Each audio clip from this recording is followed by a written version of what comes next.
What's up, everyone? It's Sebastian with another MMA Ramble. It's a fight prediction weekend. We have two events this Saturday or tonight, so we're only hours removed from both of tonight's events. So the first one I'm only going to cover four fights for the fight predictions. So two from each of the events and the organizations. So the first one's going to be Bellator 192. Now we have Rory Macdonald versus the incumbent champion Douglas Lima in Bellator, who was a legit welterweight champion, in my opinion. So, what are the determining factors? So, first of all, who am I picking, or who am I predicting to win?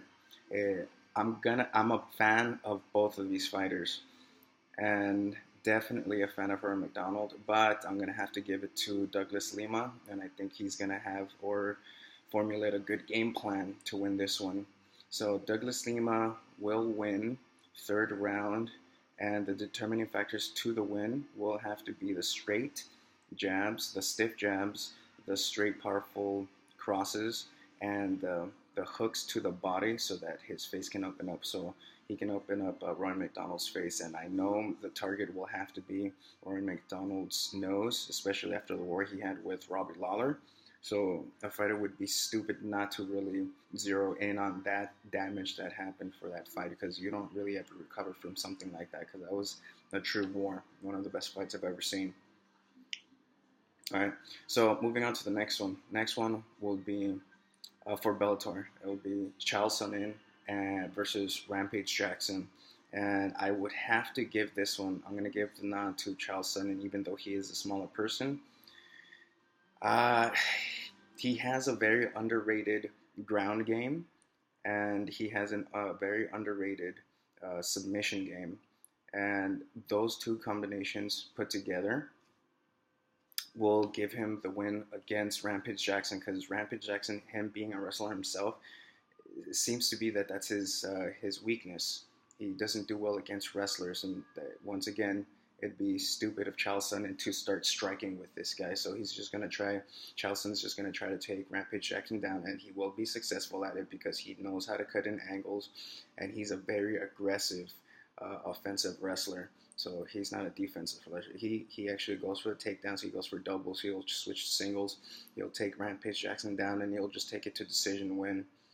I don't see him actually finishing Rampage Jackson, but he'll take it to decision with a unanimous decision win. Now, UFC 220, you're telling me that you guys aren't excited about this, so I'm going to cover two fights, with the two main fights here. I know there's a lot more fights, but I'm going to cover these two fights for a fight prediction. So, everyone's talking about Stipe Miocic versus Francis Ngannou. I'm still sticking, and I have referenced this in another video beforehand. Francis Ngannou will knock out Stipe Miocic in the first round, and unfortunately, Stipe Miocic will not be able to break Cain Velasquez's record of heavyweight title defenses, unfortunately. And I am a fan of both of these fighters, but Stipe Miocic has a tendency to get hit every fight. Yes, I know every fighter gets hit, but I'm talking about he gets dropped and he gets damaged severely. He has the ability to recover, much like Eddie Alvarez, but this is going to be very similar to Eddie Alvarez versus Conor McGregor. So once Conor McGregor tagged Eddie Alvarez, it was very hard for Eddie Alvarez to actually recover because of the power that Conor McGregor has in his left hand.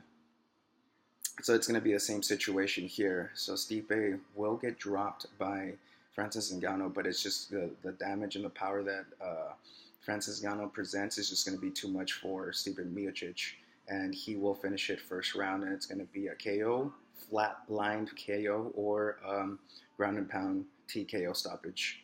Now, next one I'm going to cover is Daniel Cormier versus Volkan Oezdemir. I love that name, but he's not going to win. This is another prediction for me that I think is going to finish in the first round or the beginning of the second round. So, but I am leaning, nodding my head towards the end of the first round. Actually, I'm just going to say mid first round to the end of the first round. And it's going to happen. This is the way it's going to happen. Daniel Cormier will shoot in for a high crotch single and transition over to a power double and just finish it from there with powerful ground and pound and finish it with TKO stoppage. So both first round finishes for the UFC. All right, let me know what you guys think. Subscribe, comment down below. All right, have a nice weekend, you guys.